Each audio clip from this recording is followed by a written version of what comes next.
Ang huling chapter. Napabuntong hininga na lang ako nang maabutan ko na naman si Daddy na may hawak na alak. Naupo ako sa harapan niya. Ilang araw pa lang simula nang mawala sa amin si Daddy. Dad, honest ko, napabuntong hininga siya sa kakotipid ng initian. Jared Vecerreyes is your mom's first love. Mahal na mahal niya si Jared kahit nang magpakasal kaming dalawa. Pilit lang naman ang kasal namin pero habang tumatagal, I fell in love with your mom. Akala ko kapag dumating ka sa buhay niya sakaling may magbago pero akala ko lang pala yun. I love your mom son but she never loved me. Anong magagawa ko, si Jared ang minahal niya at mahal niya hanggang ngayon. Hindi ko akalain na kaya niyang patayin ang sarili niya para sa isang lalaki.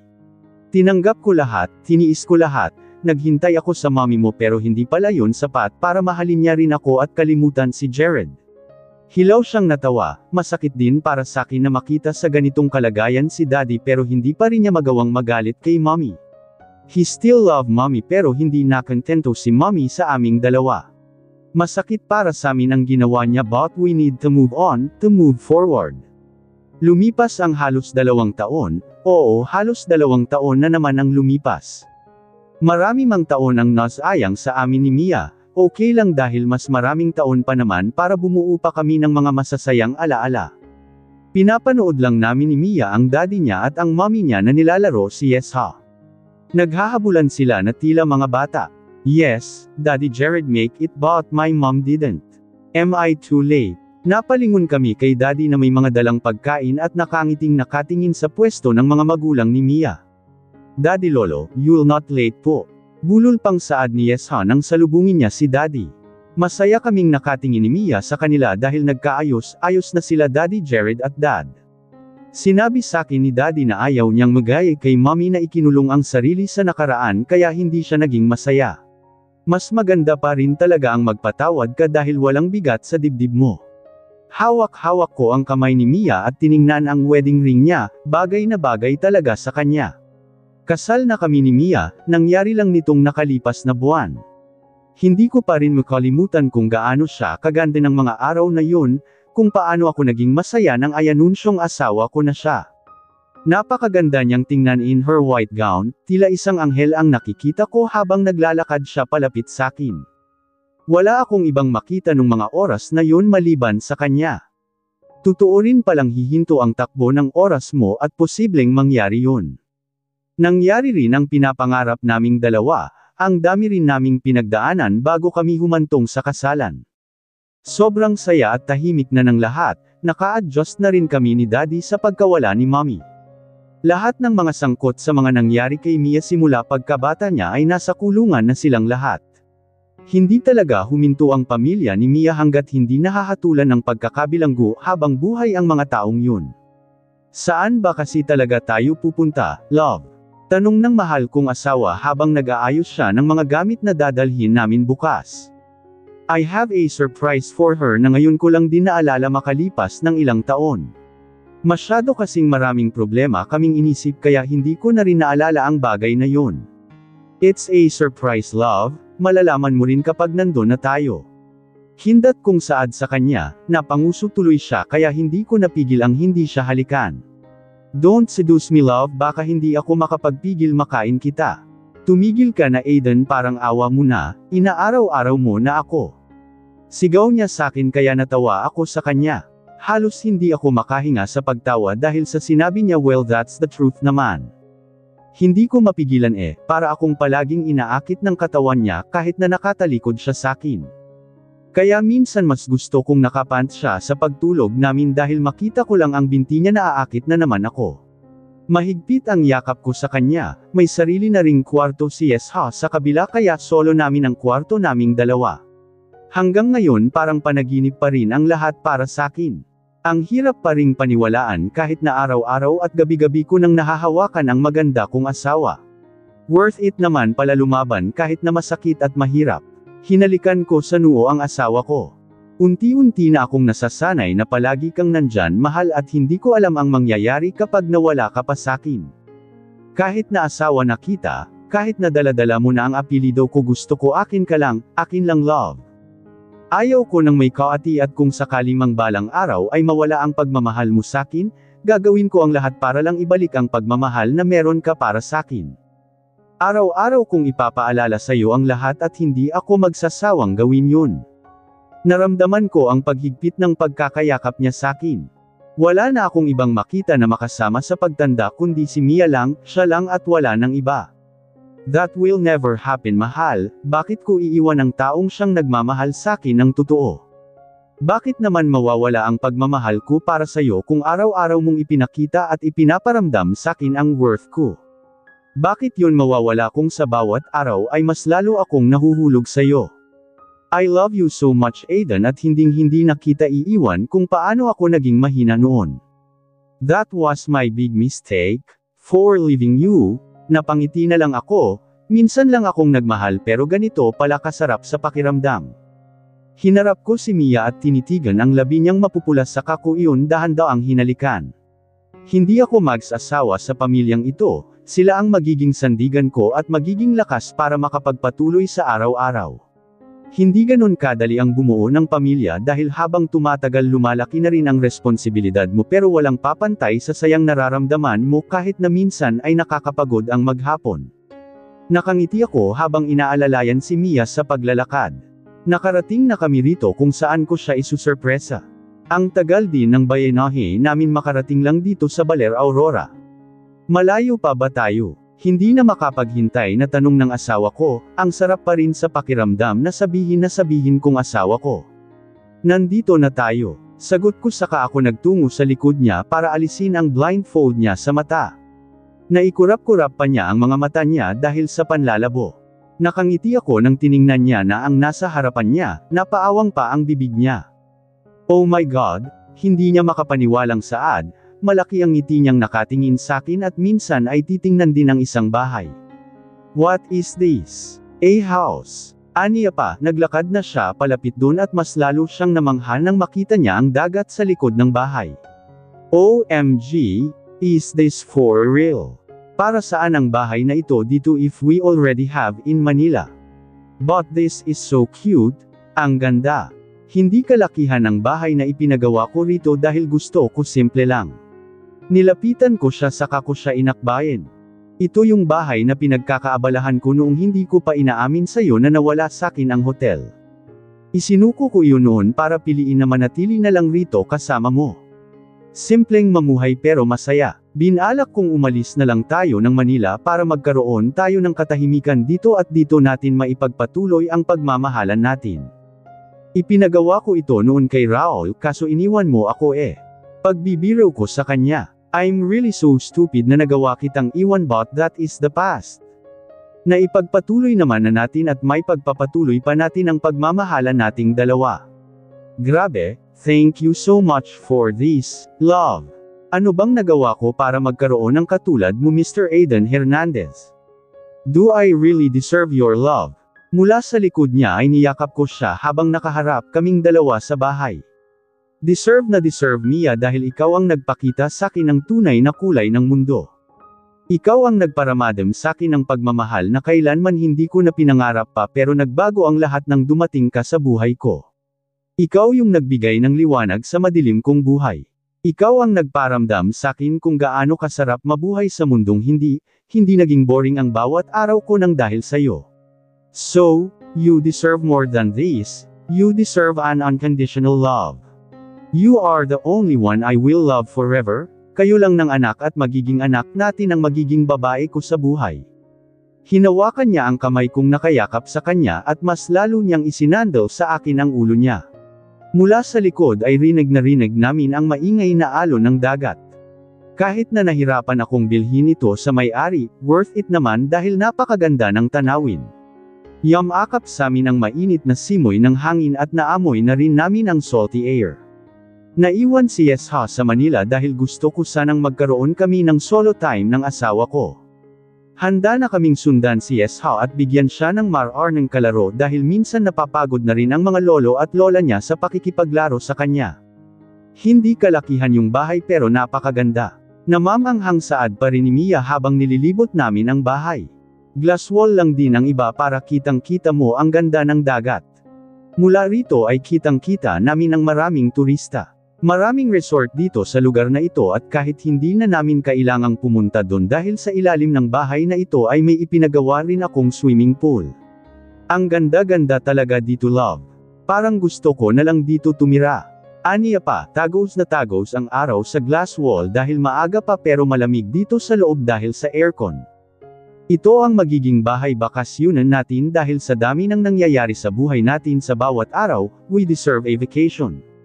Wika ko sa kanya. Napatingin din siya sa multifunctional chair sa kanya ako nilingon pero iniwas ko sa kanya ang paningin ko.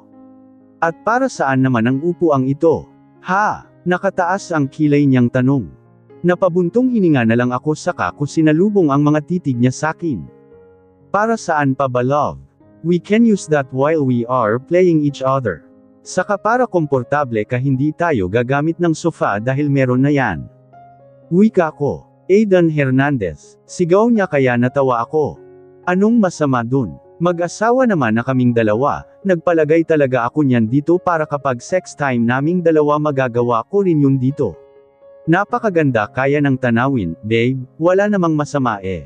Bumili ako niyan para hindi sumakit ang leeg mo saka para komportable ka, anas ko pa sa kanya pero mas asama pa rin ang titig niya sakin.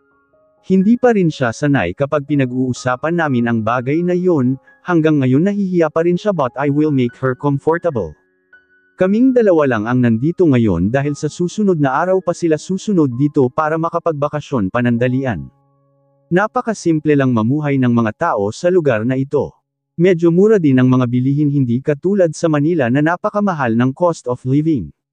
Mga fresh din ang mga isda at ang mas nakakatuwa pa kapag may dumadating na bangka malapit sa amin binibigyan din kami. Nakakatuwa sila, ang sarap ng mamuhay dito. Nakakalibre kami minsan sa ulam dahil sa mga bangka, gusto sana naming bilhin kaso parang tradisyon na nila dito na magpaulam sa mga kapitbahay.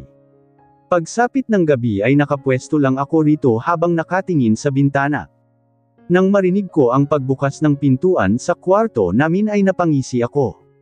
Hinarap ko si Mia nang may ngisi sa labi pero ako itong nasorpresa dahil sa suot niyang lingiri.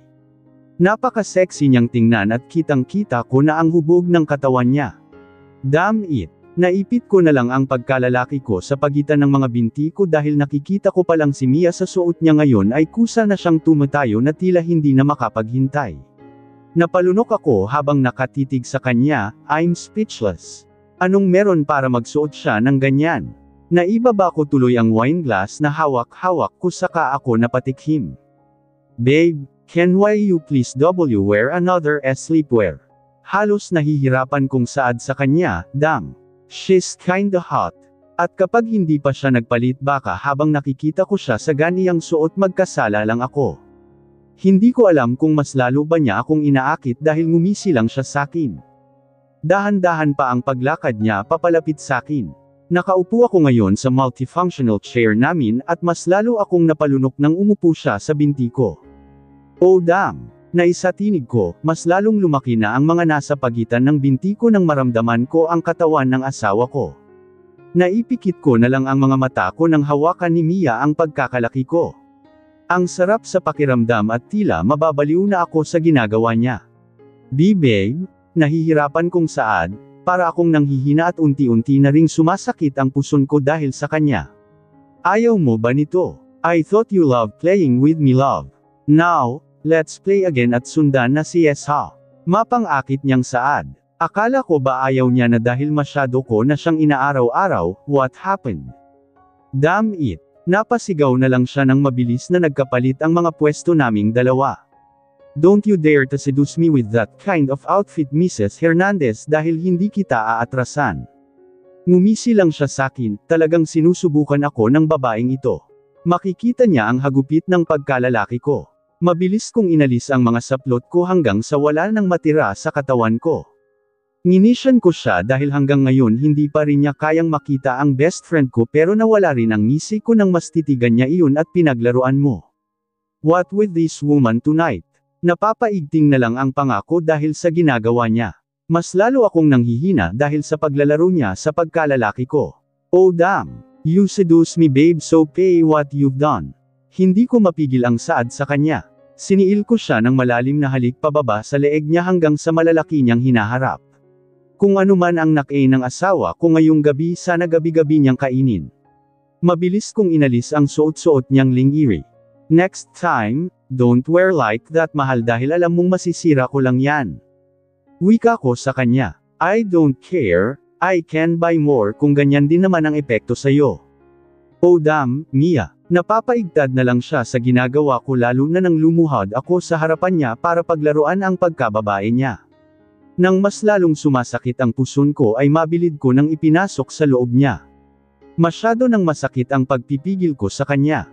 Ramdam ko ang pagbaon ng mga kuko niya sa likod ko but I don't care, my focus is only her. Napuno ng puro ungol ang kabuuan ng bahay na ito, sa pagdating namin dito ay gamit namin ang binili kong upuan para sa aming dalawa. Ngayong gabi, pinasaya ko sa iba't ibang posisyon ang asawa ko. Iba magalit ang nasa ibaba ko kaya huwag na huwag niya akong hahamunin. Naibagsak ko na lang ang katawan ko sa kanya nang makaraos kaming dalawa. Minsan ko pa siyang hinalikan sa labi niya. I love you, Mia Hernandez. Mahina kong saad sa kanya. I love you too. Nanatili kaming dalawa na nakahiga, walang nag-abala sa amin na magsuot ng mga damit namin. Masarap damhin ang mainit niyang katawan. Don't you dare to wear an outfit like that in front of other men Mia baka makapatay ako nang wala sa oras at matusok ko ang mga mata nila. Honest ko, don't worry, hindi ako gagawa ng mga bagay na alam kong ikaseselos mo babe. Napangiti na lang ako sa kanya. Hinarap namin sa glass wall ang upuan namin para mapagmasdan ang kagandahan ng kalangitan ngayon. Napakaraming bituin ang nagkalat sa kalangitan isama mo pa ang nakatapat sa aming malaking buwan. Nanatili lang kami ng halos 1 oras sa ganung posisyon nang tumayo na si Mia. Wala siyang pakialam kahit na wala siyang saplot samantalang dati ay ibinabalot pa niya ang sarili niya sa kumot kapag umaalis. Where are you going? Tanong ko sa kanya. Magsha-shower lang ulit, aniya kaya tumanggaw na lang ako pero makalipas lang ng 2 minuto ay sumunod ako sa kanya at naabutan ko na siyang naghuhugas. Sasabay lang ako, wika ko sa kanya saka kami sabay na naligo na pero hindi ko mapigilan sa tuwing dumidikit ang hinaharap niya sakin. Nang humarap ako sa kanya ay mabilis niyang siniil ng halik ang labi ko at muling pinaglaruan ang nasa ibaba ko. Lalaki ako at hindi ko kayang kontrolin ang sarili ko pagdating sa kanya. Hindi ko alam kung ano bang nainom na vitamins ng asawa ko ngayong gabi dahil sa tindi ng lakas niya sa buong magdamag. Ako ang unang sumuko kaya natatawa na lang ako. Sabihan ba naman akong huwag ko siyang bibiruin o hahamunin sa susunod? Kahit pala araw-araw kang magnasa sa asawa mo, kusa ka ring susuko kapag sila na ang lumaban sa'yo. Tanghali na pero nasa higaan pa rin kaming dalawa, halos kagigising ko lang pero si Mia tulog pa. Masyadong nakakapagod ang gabing ito. Ngayon pa naman ang dating nila daddy kasama ang mga magulang ni Mia dahil naudlot sila kahapon. Masaya na kami pero mas masaya sana kung pinili ni mommy na magpatawad baka sakaling nakita niya ang tunay na kaligayahan. Masyado siyang nabulag sa pagmamahal niya para kay Daddy Jared kaya hindi niya na napansin si Daddy, ang taong tunay na nagmamahal sa kanya, ang taong nanatili at umunawa sa kanya. Nasasaktan at nalulungkot din ako para kay Dad but I know he already moved on now. Ayaw niya nang balikan ang nakaraan at gusto niya na lang ituon ang atensyon niya sa bubuuan ko pang pamilya. Masaya na ako sa pamilya ko, pinili ko kung anong dapat even it is cause a lot of pain to us. Masarap naman talaga magmahal kaya worth it lahat ng ipinaglaban ko para kay Mia. Masaya akong pinapanood silang lahat habang nagsasabuyan ng tubig ng dagat, ito ang gusto kong makita araw-araw, ang buo kaming lahat at masasaya.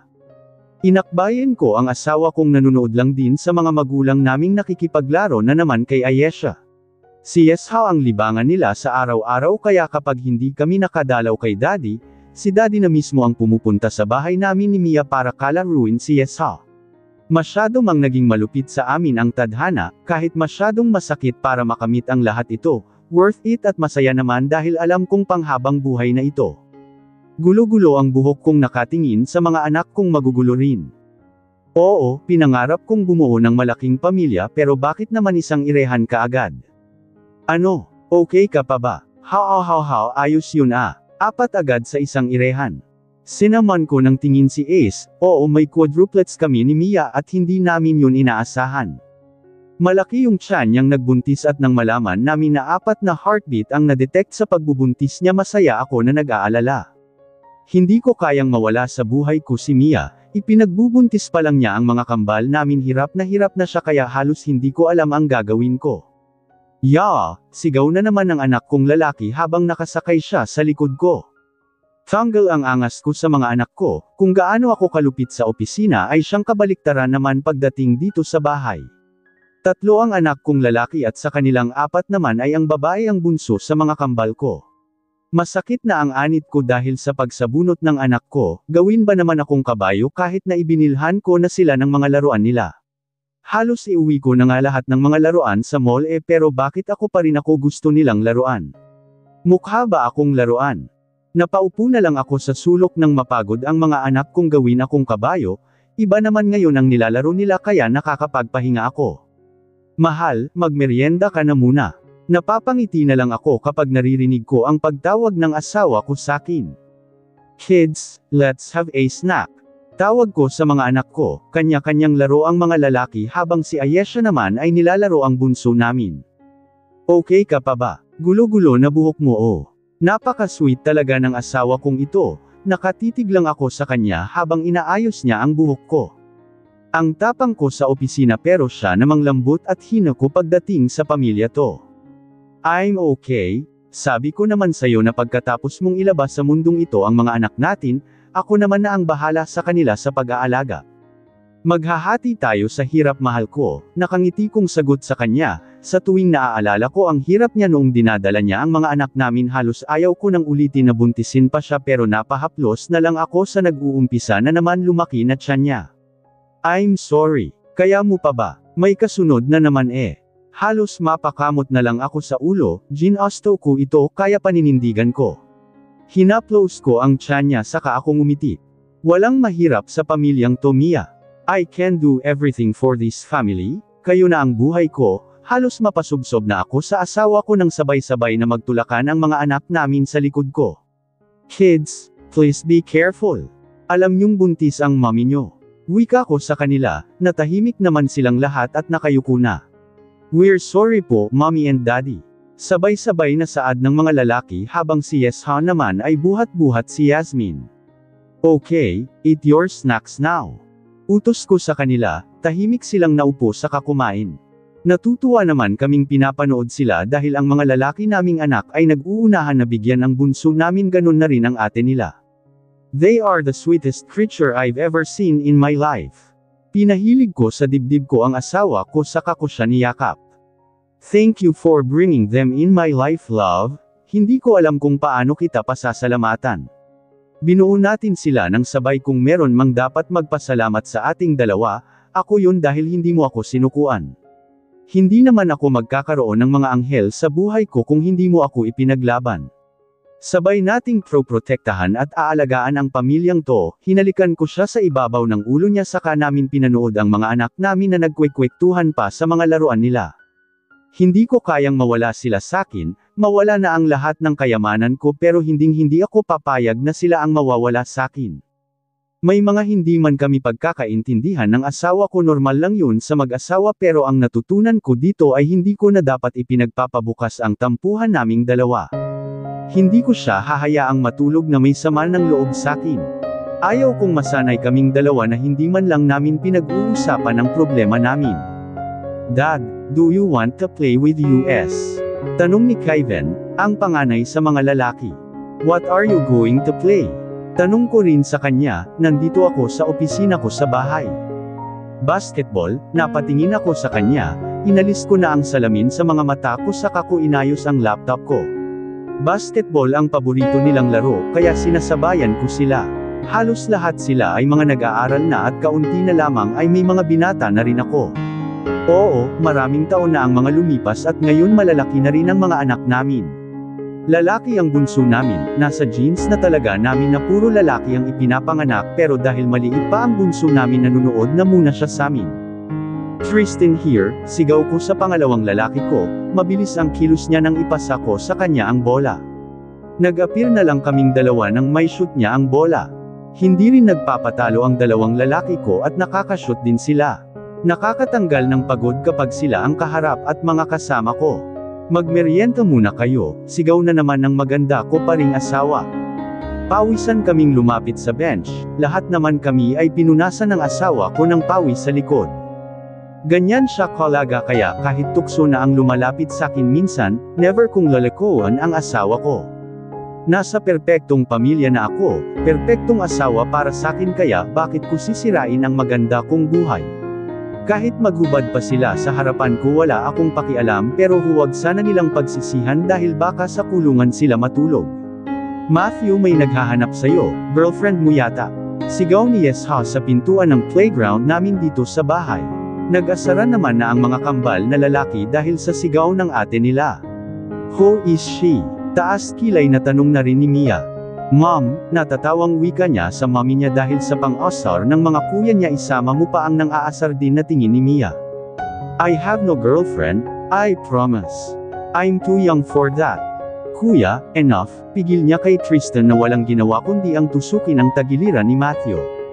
Si Kevin ang panganay sa kanila, si Tristan naman ang pangalawa habang si Matthew ang bunso. Kung ganun sino yung sinasabi ni ate? Yee, daddy binata na ang Matthew natin. Patuloy nilang pang-aasar kaya natatawa na lang ako sa kanila. Si mommy lang girlfriend ko ngayon no, walang makakapalit sa kanya. Si Sofia yon, napag-usapan lang namin na dito na kami gagawa ng project namin. Mali siya kayo, wika niya na sa mga kuya niya kaya natatawa na lang kami ni Mia sa pang-aasaran nila. Just always remember kids, woman is not a toy to play with their hearts. Tanda nyo may mommy kayo at mga kapatid na babae. Once na may sinaktan kayong babae ibig sabihin sinaktan nyo na rin ang damdamin nila lalo na ng mommy nyo. Bilin ko naman sa kanilang tatlo kaya nagtangguan na sila. We will not forget that dad, sabay-sabay na nilang sagot. Good then, honest ko naman. Sige na Matthew, puntahan mo muna classmate mo, pagmeryendahin mo muna. Utos na rin ng mommy niya sa kanila. Tumango na lang si Matthew saka pumasok sa loob. O bunso, gusto mo kayo ni daddy partner? Bilang ni Tristan sa bunso namin. Natawa na lang ako nang mabilis niyang damputin ang maliit niyang bola saka tumakbo sa amin. Inubos ko ang oras ko sa kanila sa maghapon kaya pagsapit ng gabi pare-pareho na kaming mga pagod, mabilis na ring makakatulog. Althea is here mom, tuwang-tuwang wika ni Yasmin sa kanya sinalubong ang anak ni Stella. Napapailing na lang ako akalain mo nga namang nakadalawa na rin sila. Sinong mag-aakala na si Ace at Stella rin pala sa huli, may itinatago rin pala ang kumag na yon. Be careful, Yasmin. Wika ng kanyang ina dahil sa bilis na naman ng takbo niya para lang kalaruin si Althea. Hey, how are you? Salubong na rin ni Mia kay Stella na nahihirapan pang makaupo dahil sa laki ng tiyan niya. Ewan ko kung makikipagpaligsahan ba itong si Ace sakin, lalaki ang panganay niya, babae naman ang pangalawa niya ngayon may pangatlo na naman. Sabihin ba naman niyang pararamihin niya ang angka ng mga Hernandez, Thurs? Mabuti ka pa at kaunti na lang ay graduate ke na sa pag-aalaga. Dalaga na si Yesha at kaunti na lang ay mga binata na rin ang mga anak mo baka sa susunod mga spo mo naman na ang aalagaan mo Array. Batukan ko nga, kung ano-ano sinasabi, bata pa mga anak ko at may mga pangarap sila sa buhay kaya anong mga apo ko naman ang aalagaan ko. Kung batukan pa kita. Inis kong saad sa kanya pero tinuwanan lang ako ng kumag nag-uusap na si Mia at Stella habang naglalaro naman ang mga bata, si Yesha nasa kwarto niya at gumagawa ng project. Dad, I need to go in National Bookstore. May kailangan lang po akong bilhin. Wika sakin ni Yesha na kalalapit lang sakin. How much do you need? Dinukot ko naman na ang wallet ko saka ko siya binigyan ng 2,000. Dad, I only need 500, 2,000 is too much. Reklamo niya sakin pero dahil wala akong barya ay 1,000 ang ibinigay ko sa kanya. Pa-drive ka na lang kay Kuya Jean. Yes po, mabilis niya namang sagot saka lumapit sa ina niya para magpaalam. Bakit sa mommy niya may halik sakin wala, Thurs? Ang bilis ng panahon no. Parang kailan lang ay naghihirap ang buhay ni Yesha dahil wala silang sapat na pera ng kanyang ina. Mabuti at hindi spoiled ang mga anak mo, bibigyan mo na nga ng malaking pera may reklamo pa. Naiiling na wika ni Ace, na sabi niya sakin na minsan na ring pinainom ni Mia ng tubig ng kanin si Yesha kaya ngayon hanggat kaya kong bawiin ang lahat ng pagkukulang ko sa kanya noon ginagawa ko. Daddy Lolo, napatingin kami ni Ace sa pintuan dahil sa sabay-sabay na sigaw ng mga anak ko, sinalubong nila si Daddy ganun na rin ang mga magulang ni Mia. Bakas na rin ang katandaan sa kanila pero malalakas pa rin. Aba, mukhang kompleto tayo ah. Let's eat outside or let's go to the park. What do you want kids? Tanong ni Daddy. Park? Sabay-sabay nilang sigaw, mas gusto nila dun dahil marami silang makakalaro sa basketball. Hindi ko naman sila masyadong hinihigpitan dahil gaya nga ng ipinangako ko noon sa sarili ko, ibibigay ko ang dapat sa mga anak ko at ipaparanas ko sa kanila ang mga hindi ko naranasan. Tinulungan ko na si Mia sa paggagayak ng mga pagkain dahil sa park na lang daw kami kakain. Kanya-kanyang dala na rin ang mga sapatos at damit ang mga anak kong lalaki pero ang bunso namin tahimik lang habang buhat-buhat ni Mommy Caitlin. How about Yesha? Call Kuya Jean and tell him na isunod si Yesha sa park. Utos sakin ng asawa ko, ginawa ko naman ang ginawa niya pero si Yesha na ang tinawagan ko at sinabi sa kanya. But Dad, I need to finish my project until tomorrow. Anas niya sakin. I can help you with that. But you have to go to the office tomorrow. Then, I will not go to the office tomorrow to help you. Really, masaya niya namang saad sa akin. You don't believe me. Okay, let me finish to buy what I need now, susunod po ako. Okay, iyon na lang ang sagot ko sa kanya saka ko pinatay ang tawag. Matapos naming makapaggayak ay nagsisakay na rin kami, halos 3 sasakyan ang nagamit namin dahil sa dami namin, picnic na rin daw. Hindi ko alam kung paano ko maipapaliwanag ang sayang nararamdaman ko, this feeling is like heaven. Parang kailan lang hirap na hirap ka sa kanila sa pag-aalaga, ngayon nakikipaglaro na sila sa ibang mga bata. Wika ni Mia habang pinapanood ang mga anak namin na nakikipagsabayan ng makipaglaro dito sa court. Mabilis lang ang mag-alaga, let's enjoy the time habang mga kasama pa natin sila dahil darating ang araw na magkakaroon din sila ng mga sarili nilang pamilya. Sinaman ako ng tingin ng asawa ko kaya natawa ako sa kanya. Matagal pa mangyayari yun, ang advance mong mag-isip. Kita mong high school pa lang si Yesha at magha-high school pa lang din ang mga kambal mo, may college pa sila kaya satin muna sila. Iyon din naman ang gusto ko mangyari, kung pwede nga lang nasamin pa rin sila kapag nagkapamilya sila kaso darating talaga ang mga araw na bubuo na rin sila ng mga sarili nilang pamilya. 1. Sigaw ni Stella habang tumatawa, hinahayaan naming naglalaro ang mga anak namin habang may nakabantay na katulong at kami namin na mga magulang na ang naglalaro dito sa silong ng punong nara. Block ka ha, tawang wika ni Mia nang tapunan niya ng block card si Ace. Natatawa na lang ako dahil si Ace ang pinupuntirya nila. Ang matalo sa larong ito ay siya ang sagot ng lahat ng kakainin namin mamaya. Naging madilim man ang mundo ko nang magkamuwang ako sa mundong ito, lumaki man ako na puro katulong ang kasama ko masaya akong nagawa kong maging masaya ang buhay ko sa pagtanda ko, mahirap bumuo ng sarili mong pamilya dahil nandyan din ang malaking responsibilidad pero wala nang sasaya sa mga naririnig mong ingay nila sa araw-araw. Sa tuwing pumapasok ako ng opisina naninibago ako dahil walang maingay sa paligid ko, hindi ko marinig ang sigawan ng mga anak ko. Nababalot ako ng katahimikan sa opisina ko pero tanggal lahat ng pagod ko kapag kompleto na naman kami pagsapit ng gabi. I hope Mom siyang US now at kahit na magsisi siya dahil nilampasan niya ang pagkakataon na makasama ang binuo kong pamilya, wala na siyang magagawa para makabalik pa. I miss her. Mom, si Kuya Tristan kinuha yung polo ko. Rinig na naman naming sigaw ni Matthew sa itaas, kanya-kanya na naman silang gayak dahil papasok na naman sila ng school. Pagkalabas nila ng bahay ay siyang labas na rin namin ng asawa ko para pumasok sa mga opisina namin kaya mga katulong ang naiiwan dito sa bahay tuwing weekdays. Tristan gave him his polo, nasa cabinet mo yung polo mo. Balik ding sigaw ni Mia sa mga anak niya sa itaas. Ganyan kami kagugulo tuwing pasukan. Hi Dad, I got a perfect score in my project, thanks. Hindat pang saad ng panganay ko. Really? Yeah, thanks to your help. May bago pa ba anak?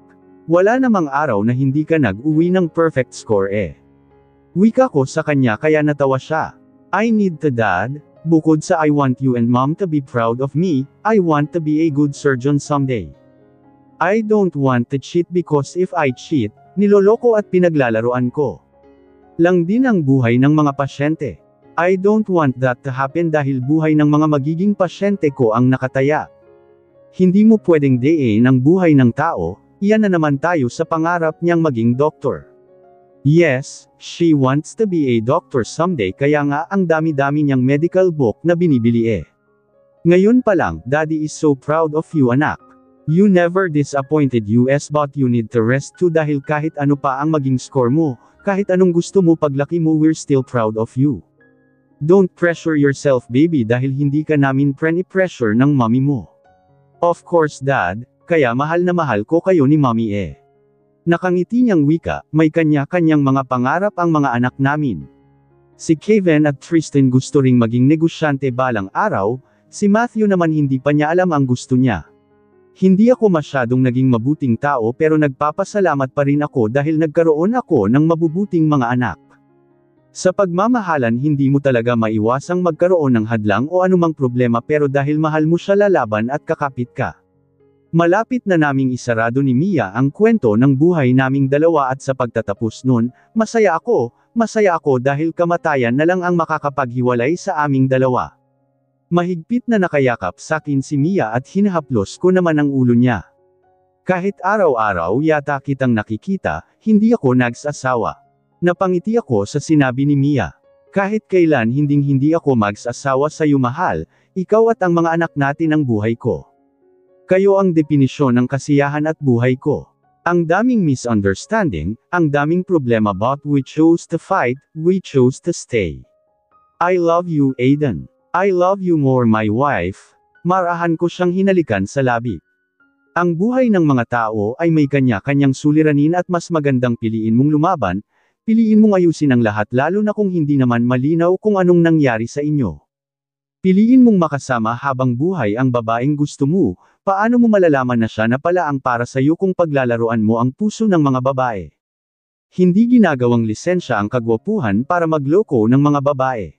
Hindi ko naisip na paglaruan sila dahil una pa lang hindi na ako naniniwala sa pagmamahal na yan dahil mga magulang ko nga hindi naman minahal ang isa't isa. Sa pagpanaw ko sa mundong ito balang araw, maraming masasayang alaala akong babaunan at hanggat kaya kong alalahanin ang lahat o kung dumating man ang panahon na unti-unti ko nang nakakalimutan ang lahat, ikaw at ng mga anak natin ang alalahanin ko. Kayo ang hindi ko makakalimutan. Masaya akong ikaw ang nakilala ko Aiden, masayang-masaya akong minahal ako ng isang katulad mo. Mas lalo akong ngumiti sa asawa ko. Katulad niya ganun din ako. Ngayon, masaya na akong isasarado ang yugto ng aklat naming dalawa. Isasarado ko na sapagkat nasa huling pahina na ako. Wala akong pinagsisisihan sa lahat ng ginawa ko, walang-wala dahil sila ang naging resulta sa buhay ko. Kapag nawala ako sa mundong ito at muling ibalik, wala akong ibang babalikan at hahanapin kundi si Mia pa rin. Hanggang sa muli, sapagkat kwento namin ay tapos na. Nagpapasalamat ako sa mga taong sumuporta at sumubaybay sa amin. Mag-iingat po kayong lahat palagi.